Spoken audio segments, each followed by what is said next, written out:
А почему вы именно к Мустаю? Или связь была у вас? Потому что он мне сказал, он мне позвонил, я не был... Он сам позвонил? Да, я не был на могиле у Мусая. Ага. Он не смог вот быть на похоронах. Ага.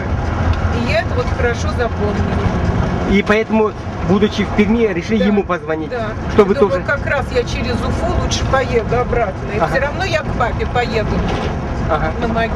И вот позвонил Мустай Карим. И у вас надежда была, что он откликнется, или что-то как? Нет, без всякого. Я знала, что... Я так звонил, как будто он ждет, что мы поедем к папе. Вот. Уверенно? Да, так же, как я вот стремилась к папе на могилу. Так вот, и у меня показалось, что так все вместе получилось, что именно мне пришлось через Уфу лететь, значит, это как знак вот такой. Вы на чем? На поезде? На На самолете? самолете, из Перми В на Уфу самолете. прилетели, потом как Прилетела. встретились? В аэропорту он меня встретил. Он встретил в аэропорту на своей машине? Да, и мы прям поехали. Да, изумительно, да?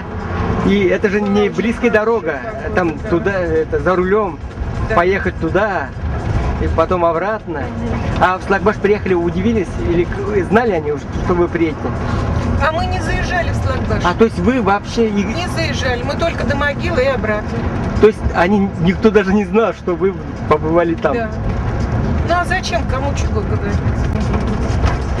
И вот Мустай Карим, наверное, вот и вы шли в гору уже, поднялись на машине, потом пешком. Нет, Нет? мы не в гору шли, а мы подъехали и спустились там. А на машине прямо? Да.